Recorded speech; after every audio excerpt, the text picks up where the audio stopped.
Parto por agradecer la invitación del honorable diputado y me gustaría tomarme una corta licencia a modo de introducción antes de abordar los contenidos de la misma reforma. Una breve introducción histórica que ponga en contexto lo que posteriormente voy a sostener. Deseo aclarar también que al intervenir hoy día lo haré desde mi rol en el mundo de la educación, no en libertad de desarrollo, sino que en el mundo de la educación. Y es por ello que todas las referencias que presentaré están relacionadas con el quehacer educativo real. Bueno, un poco autorreferente, pero la Sociedad de Instrucción Primaria, institución que yo presido, nació en 1856.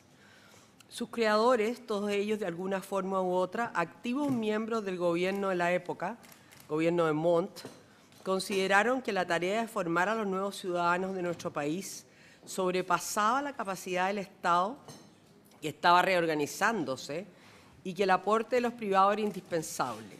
Es así que en los estatutos de la SIP, de la Sociedad de Instrucción Primaria, en su artículo 1, se sostiene que los privados deben colaborar con el Estado en la noble tarea de formar a los ciudadanos de nuestra nación. Este artículo 1 ha permanecido durante toda la historia de la SIP, siendo parte de los estatutos. Junto a ello, esas mismas personas que crearon esta institución se dedicaron a crear y desarrollar el inexistente sector estatal de educación, y desde ese mismo momento el Estado tomó un papel rector de la educación en nuestro país. Llama la atención, especialmente en nuestra historia, que desde los albores de la independencia, el Estado delegó la educación de los más pobres en la Iglesia y en los privados, y que desde siempre les traspasó recursos estatales. Desde 1854, el gobierno dispuso traspasarle a los privados un 50% de los costos necesarios para establecer escuelas privadas y un porcentaje adicional de los costos de mantención y operación para cumplir dicha misión. En 1853 se realiza el primer catastro de escuelas, y de las 571 escuelas existentes en Chile, 273 estaban en manos de particulares, 18 en manos de órdenes religiosas y el resto eran estatales. El Estado, mientras tanto, se centraba en la educación de la futura élite gobernante, creando el Instituto Nacional y la Universidad de Chile, y en la formación de los futuros profesores, Escuela Nacional de Preceptores. En 1951, y mediante la Ley 9.864, se institucionaliza el aporte a los privados y pasan a ser nominados desde ahí hacia adelante como cooperadores del Estado durante el gobierno de don Gabriel Gonzalo Videla. Es decir, quiero partir diciendo que la presencia privada en el sistema educacional chileno es un dato histórico y no una creación del modelo neoliberal. Y si es una anomalía con respecto al resto de los sistemas educacionales del mundo, pero es una anomalía histórica. Ahora, con respecto ya a abordar el tema de las reformas propuestas. Parto por reafirmar que tengo la convicción que aunque hemos avanzado en educación en forma sostenida y sistemática, aún queda mucho por hacer. Hay grandes deficiencias que no hemos podido corregir. A mi modo de ver, la más grande de todas es el que en los últimos 10 años los mismos establecimientos en las mismas regiones no han logrado superar sus problemas de calidad. Por otro lado, en educación siempre hay metas incumplidas y sueños por alcanzar. Esto no significa que se deba descalificar a todos los actores del sistema y basar las reformas propuestas en la desconfianza completa hacia todos ellos, privados y públicos. Con respecto a los avances, solo resaltar los últimos en los que me tocó participar activamente. La nueva institucionalidad que nos rige y cuyos aspectos medulares fueron resultado de lo que yo estimaba como un gran acuerdo nacional, única forma de avanzar por lo demás en educación. Hoy toda esa nueva institucionalidad, las leyes esenciales que rigen nuestro quehacer, están puestas en jaque, y las instituciones recientemente creadas y que aún están en marcha blanca, como la Superintendencia y la Agencia de Calidad, deberán ser reformuladas si esta ley se aprueba, sin haberles dado el tiempo suficiente para que se aprobaran. No debemos olvidar tampoco que la dictación de estas leyes y la puesta en marcha de estas nuevas instituciones han implicado importantes ajustes al interior de los establecimientos educacionales. Creo que eso se olvida. O sea, los establecimientos educacionales han sufrido importantes cambios para ajustarse a estas nuevas leyes. Ajustes que aún hoy día no están bien asentados dentro de las culturas de los colegios y las entidades que los administran, sean sostenedores o municipios. Difícil no sentir incertidumbre e inestabilidad si aspectos tan trascendentales para nuestro quehacer como la definición del concepto sostenedor cambia en forma tan profunda. Si los privados, tal como propone el proyecto de ley, independiente de cómo realicen y hayan realizado su tarea, dejan de ser cooperadores del Estado, como había sido históricamente, y de ser retribuidos por un servicio prestado y pasan a ser administradores de recursos del Estado, que deberán financiar una educación que en sus aspectos esenciales también va a ser definida por el mismo Estado. También se está proponiendo cambios profundos al sistema de financiamiento que hoy nos rige, la ley de subvenciones y la de subvención preferencial. Nadie del gobierno actual ni de los gobiernos anteriores ha propuesto una metodología para definir primero el estándar que debiera tener la educación del siglo XXI en nuestro país y cómo iremos financiando dicho estándar. En 10 años más, cuando supuestamente se debiera terminar el aporte de los padres, ¿qué contenidos y proyectos financiará el Estado? ¿Cuántos recursos traspasará al sistema educativo?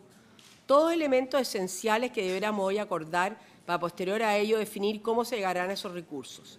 Nadie está hoy día pensando en estos temas, que sí son elementos relevantes para realmente mejorar la calidad de la educación y definir un horizonte de progreso. Esa indefinición también genera una gran incertidumbre y una paralización de todos los proyectos futuros. Paso ahora a dar mi opinión respecto de aquellos aspectos de la reforma que, quiero recalcar esto, que comunicacionalmente hablando han sido los más importantes, pero que, como intenté demostrar rápidamente anteriormente, no son los únicos que se le están introduciendo en nuestro sistema educativo. Deseo partir por aquella propuesta que a nuestra institución, a las instituciones que yo presido, no toca en forma directa, el fin del lucro. Ambas instituciones que yo presido son sin fines de lucro y desde ese punto de vista esa parte de la reforma no nos afecta. Aún así, deseo hacer una reflexión personal sobre este tema del que tanto se habla. Creo que uno de los déficits más grandes que tiene nuestro sistema educacional hoy día es que no ha logrado atraer un número suficiente de personas preparadas y de excelencia, no solo para que se desempeñen como profesores, sino que como proveedores y administradores de servicios educacionales. Soy de las que piensan que en esta trascendental tarea debieran involucrarse los mejores profesionales de nuestro país y que, como la evidencia internacional nos muestra, esa sería una fórmula segura para progresar. Ojalá esos profesionales de excelencia se involucraran en esta noble tarea desde el sector público o privado e hicieran de la educación su camino de vida y de progreso para ellos y sus familias. No creo que para atraer a esos profesionales de excelencia y hacer que permanezcan en el sistema se les pueda pedir a todos que sus objetivos sean filantrópicos. Me pregunto también, ¿qué problema hay que un emprendedor posea un establecimiento educacional o una red de colegios si realiza con eficiencia su tarea, cumple con la ley y entrega calidad y los padres lo eligen? Me imagino que cuando se habla tan negativamente del lucro se está pensando en recursos desviados de mala forma y no invertidos directamente en objetivos educacionales. Se le da el mismo trato peyorativo y condenatorio al uso de recursos públicos destinados a educación en funciones dentro del municipio que no dicen para nada relación con la educación, como el pago de favores políticos, la contratación de funcionarios para desempeñar tareas distintas a la educativa. Hoy día en el diario, yo esto lo escribí hace 3 días, y me llamó la atención hoy día el informe de la Contraloría, o del Consejo, que dice que ha habido un mal uso de fondos de la ley CEP, o simplemente el mal uso de recursos de todos los chilenos por una gestión ineficiente de estos. Yo lo encuentro igualmente grave que el lucro en sentido negativo. ¿Por qué no darle la misma condena comunicacional a ese tipo de desviación de recursos y qué medidas se tomarán para evitar que esto siga acaeciendo? Con respecto a la propuesta que lleva a la eliminación de todos los aportes financieros por parte de los apoderados, es decir, prohíbe totalmente el aporte de los padres para hacer la diferencia en la educación de sus hijos, pues se dice como fundamento para esta medida, este aporte profundizaría la segregación existente en nuestro país. Hay varios comentarios que me gustaría hacer al respecto.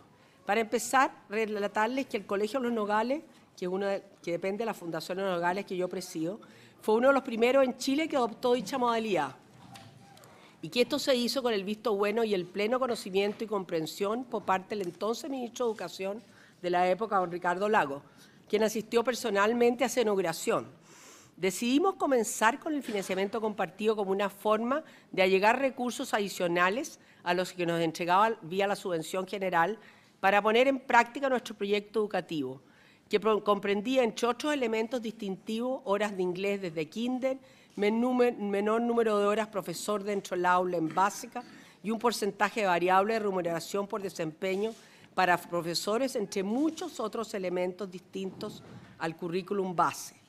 Creíamos además, y lo seguimos sosteniendo hoy día, que este aporte era también una forma de asegurar un mayor compromiso de los apoderados en la educación de sus hijos, algo que es uno de los pilares centrales de nuestro proyecto educativo. Posteriormente a la experiencia de Los Nogales, se fue introduciendo dicha modalidad a los colegios de la sociedad de instrucción primaria, que hasta ahí habían sido gratuitos. Esos recursos tenían otro elemento para nosotros de tremenda relevancia. Eran absolutamente flexibles en su uso, algo que no sucede con los aportes estatales. Los de la subvención general, en el caso nuestro, hoy se destinan en un 100% a remuneraciones y otros beneficios a profesores. En el caso de los Nogales, en un 10% de las remuneraciones se financia con aporte de los padres, y este mayor costo se atribuye principalmente al componente más costoso de las remuneraciones, hora fuera del aula. Aquellos provenientes de la ley de subvención preferencial están atados a proyectos de mejoramiento educativo y deben ser rendidos en relación a ello. Es verdad que se le han introducido cambios tendientes a una mayor flexibilidad en su uso, pero sus rendiciones y fiscalizaciones posteriores son tremendamente engorrosas y requieren de complejos trámites burocráticos. Aún así, los aportes prohibidos por la ley CEP nos han permitido cumplir con un objetivo central de nuestros proyectos educativos, como el tener un mayor porcentaje de niños vulnerables dentro de nuestras aulas y entregarles a todos una mejor educación. 44% es el promedio de la sociedad de instrucción primaria y 14% en Los Nogales. Debo reconocer aquí también que en términos financieros, hoy, a la CIP con un promedio de cobro producto del financiamiento compartido de 12.000 pesos promedio entre los 17 colegios, le convendría hoy postular a la subvención de gratuidad y de clase media, pero claramente perdería los beneficios de la flexibilidad que los recursos aportados por los padres tienen. Hay otro elemento que nos impide tomar la decisión, que es la falta de claridad con respecto al monto de la subvención y la reajustabilidad de esta. Más aún, si día a día se comprometen más recursos extra subvención, fuera de la subvención, para las escuelas municipales, con el agravante, a mi modo de ver, de que estos no irán, al parecer, a subsanar las falencias estructurales que impiden mejoría en la gestión de los establecimientos públicos, como son el estatuto docente y el administrativo, por solo dar los ejemplos más evidentes y que siempre son mencionados como algo que se diferencia a los públicos con los privados, acompañado de una serie de otros elementos de gestión. Esa incertidumbre aumenta cuando vemos que se comprometen recursos para llegar a la gratuidad en la educación superior, y la mayor prueba de ello es que la más importante universidad pública se comprometió hace pocos días a no reajustar el arancel y simultáneamente a mejorar las remuneraciones de sus profesores. Y solo estoy mencionando los mayores gastos comprometidos en el sector de educación. Aún no hemos escuchado nada sobre los costos adicionales que implicarían una verdadera revolución en las remuneraciones de los profesores y en una nueva carrera docente, ambos elementos que sí contribuirían a la mejoría de la educación, y tampoco sabemos nada de cuántos recursos se destinarán para comenzar a desmunicipalizar procesos que, para hacerse bien, implica también un importante aumento de recursos frescos. Todos estos elementos o no han sido considerados en el diseño comunicacional de las reformas o no están bien estudiados y generan una tremenda incertidumbre en todos los actores del sistema educativo que reciben aportes públicos. Distinta es la situación del Colegio Los Nogales, con un financiamiento compartido de 40.000 pesos. Este establecimiento debiera ajustar sus gastos en un 10%, disminuir sus gastos en un 10%, si es que pierde el aporte de los padres. Es de aquellos más perjudicados por las propuestas, pues por proyecto educativo no fue creado para ser privado, o sea, nunca pensó ser privado. Y además de ello, sus apoderados no podrían financiar esa diferencial de recursos que se requerirían para cubrir los servicios que hoy día están recibiendo y que han convertido este establecimiento en el mejor de la comuna de Puente Alto en los últimos años. Desde el punto de vista de los principios esenciales, creo que hay una importante pérdida de libertad para los apoderados, ya que estos tienen infinitos sueños con respecto a sus hijos y para llevarlos a la realidad desean contribuir con recursos propios, algo que las personas de mayores ingresos sí podemos hacer. Con respecto al tema de la selección, debo partir por hacer ver una realidad que no ha entrado en el debate: el fuerte descenso de la población infantil, algo que se percibe a lo largo de todo Chile. Hoy no solo en las escuelas municipales hay espacios vacíos, algunos de ellos edificios preciosos construidos con aportes del Estado para prolongar la jornada, sino que también en aquellos colegios de mucho prestigio y tradición. La mayoría de nuestros establecimientos ubicados en el centro de Santiago, por ejemplo, tienen vacantes y por primera vez desde hace 2 años hemos debido hacer campañas publicitarias para atraer alumnos. En aquellas escuelas que tenemos más demanda que oferta, realizamos tómbola, cumpliendo estrictamente con la ley. Hay 3 elementos en la propuesta de reforma que encuentro difíciles de aceptar. Para empezar, se ha sugerido que la selección la haría el Estado en forma centralizada. El proceso de matrícula es para los establecimientos un momento privilegiado para que los apoderados comprendan el proyecto educativo, es decir, el tipo de hombre y mujer que ese proyecto educativo pretende formar y se comprometan con él. Impedir al sostenedor y al apoderado esa primera conversación resulta difícil de comprender, al menos que con esta iniciativa se pretenda que solo existe un proyecto educativo, el estatal, y que todos los demás desaparezcan. Además de ello, se ha dicho que no se puede expulsar un alumno que no se aviene con dicho proyecto educativo o infringe gravemente el reglamento interno. De esa forma, el Estado le quita autoridad y poder al Consejo de Profesores y a los equipos directivos y se entromete directamente en la gestión del establecimiento. Esto es algo que consideramos extraordinariamente grave, que es una de las explicaciones de por qué las escuelas municipales pierden alumnos e identidad. Ejemplos como lo he observado en estos últimos días grafican lo que aquí estoy sosteniendo. Si los alumnos que se tomaron el colegio, que destruyeron en forma completa, no se avienen con el proyecto educativo de ese establecimiento, sino de alguna forma u otra no son sancionados, ¿qué queda del proyecto educativo? Esa es la gran pregunta que yo dejo planteada aquí. Por último, me parece grave la prohibición de seleccionar alumnos por esfuerzo y exigencia académica. Y de paso terminar con los establecimientos que hacen de la exigencia y el esfuerzo personal su proyecto educativo. Todos los que estamos en alguna forma u otra involucrados en la tarea de educar sabemos lo complejo que resulta que en una sala de clases convivan ambos perfiles de alumnos, aquellos en que sus familias han logrado mediante el ejemplo y tesón imbuirlos de la importancia del esfuerzo y el compromiso con su rol de estudiante como única forma para cumplir con sus sueños y aquellos alumnos que no han tenido esa formación. Normalmente, en cursos de 42 o más alumnos, el profesor destina más tiempo a estos últimos, los que no han tenido esa formación, y el más esforzado queda relegado y depende de su propia voluntad. Nuestra experiencia de 3 años con nuestro Liceo Bicentenario ha sido notable en este sentido. Tenemos familias y alumnos comprometidos con la excelencia y convencidos que pueden llegar a la luna si así se lo proponen.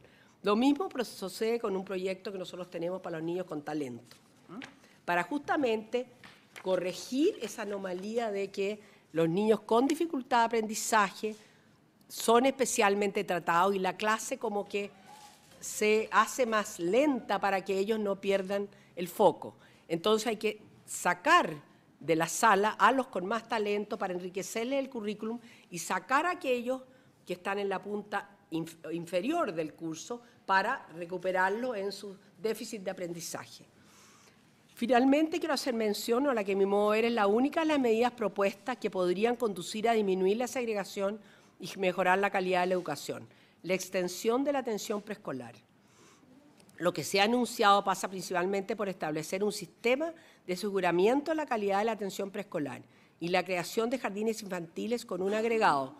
Todos deberán ser públicos, como una forma de partir desde ahí el fortalecimiento de la educación pública.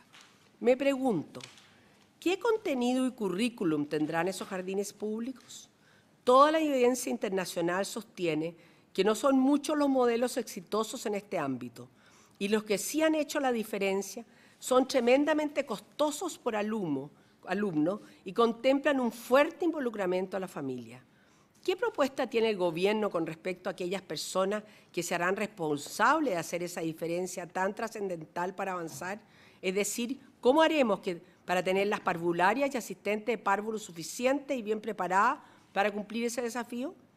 ¿Cuántos recursos adicionales dispondrá el Estado para aumentar el monto de la subvención que hoy día existe para atención preescolar, que es claramente insuficiente a pesar de las alzas considerables que tuvo en el gobierno anterior? Y por último, una pregunta final: ¿por qué descartar la colaboración de privados en esta tarea, sobre todo si se comprueba que hay experiencias privadas exitosas? Muchas gracias.